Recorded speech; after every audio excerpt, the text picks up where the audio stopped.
नमस्कार, मैं खुशी और आप देख रहे हैं हिंद सागर। आइए नजर डालते हैं आज की बड़ी खबर पर। दोहरा मापदंड विनाश का रास्ता, संभल के जामा मस्जिद हिंसा पर फूटा जमीयत का दर्द, सुप्रीम कोर्ट में लगाई गुहार। संभल में शाही जामा मस्जिद के सर्वे को लेकर हुई हिंसा का मामला अब सुप्रीम कोर्ट पहुंच गया है। जमीयत उलेमा हिंद ने उत्तर प्रदेश के संभल जैसी घटना को रोकने के लिए मंगलवार को सुप्रीम कोर्ट का दरवाजा खटखटाया है। मौलाना अरशद मदनी ने कहा, पूजा स्थलों की सुरक्षा के लिए कानून के वास्तविक स्वरूप को लागू करने की कमी के कारण देश में संभल जैसी घटनाओं को अंजाम दिया जा रहा है। इन घटनाओं को रोका जाना बहुत जरूरी है। पूजा स्थल अधिनियम 1991 के बावजूद निचली अदालतें मुस्लिम पूजा स्थलों का सर्वे करने के आदेश जारी कर रही हैं, जो कि कानून का उल्लंघन है। उन्होंने कहा कि जमीयत उलेमा हिंद ने पूजा स्थलों की सुरक्षा के कानून की सुरक्षा और उसके प्रभावी कार्यान्वयन लागू के लिए सुप्रीम कोर्ट में याचिका दायर की थी, जिस पर पिछले 1 साल से कोई सुनवाई नहीं हुई है। सुप्रीम कोर्ट के तत्कालीन सीजेआई डीवाई चंद्रचूड़ ने केंद्र की मोदी सरकार को हल्फनामा दाखिल करने के लिए कई बार मोहलत दी थी, लेकिन मामले की सुनवाई नहीं हो सकी थी। अब संभल की घटना के बाद जमीयत उलेमा हिंद ने सुप्रीम कोर्ट में इस मामले की अपील की है और जल्द से जल्द सुनवाई करने का अनुरोध किया है।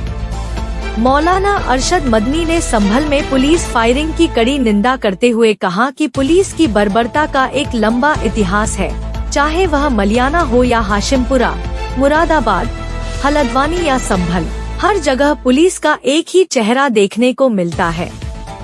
पुलिस का काम कानून व्यवस्था बनाए रखना और लोगों के जीवन तथा संपत्ति की रक्षा करना है, लेकिन दुर्भाग्य से पुलिस शांति की वकालत करने की बजाय अल्पसंख्यकों और विशेषकर मुसलमानों के साथ एक पार्टी की तरह व्यवहार करती है। इसके अलावा उन्होंने कहा कि यह याद रखना चाहिए कि न्याय का दोहरा मापदंड अशांति और विनाश का रास्ता खोलता है।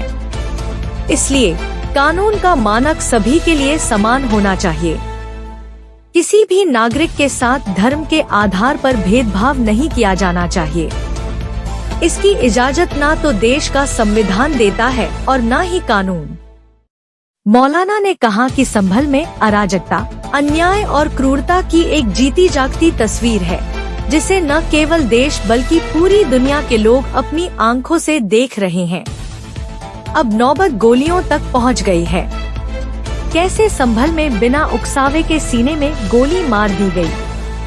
कई वीडियो वायरल हो चुके हैं, लेकिन अब एक बड़ी साजिश के तहत प्रशासन ये बताने की कोशिश कर रहा है कि जो लोग मारे गए वो पुलिस ने नहीं बल्कि किसी और की गोली से मरे हैं।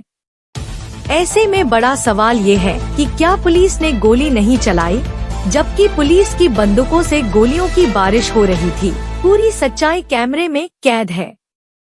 उन्होंने कहा कि पुलिस को बचाने का मतलब है कि पुलिस ने मुस्लिम युवाओं को मारने के लिए अपनी रणनीति बदल दी है। इसके लिए उन्होंने अवैध हथियारों का इस्तेमाल करना शुरू कर दिया है।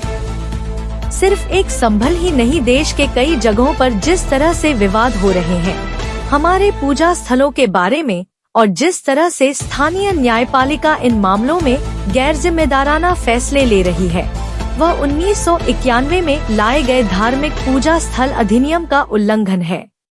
तो मैं अब तक के लिए बस इतना ही। फिर होगी आपसे मुलाकात ऐसी एक और बड़ी खबर के साथ।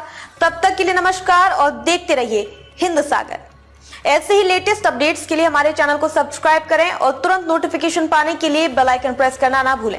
और यदि आप हमें फेसबुक के माध्यम से देख रहे हैं तो हमारे चैनल को फॉलो जरूर करें।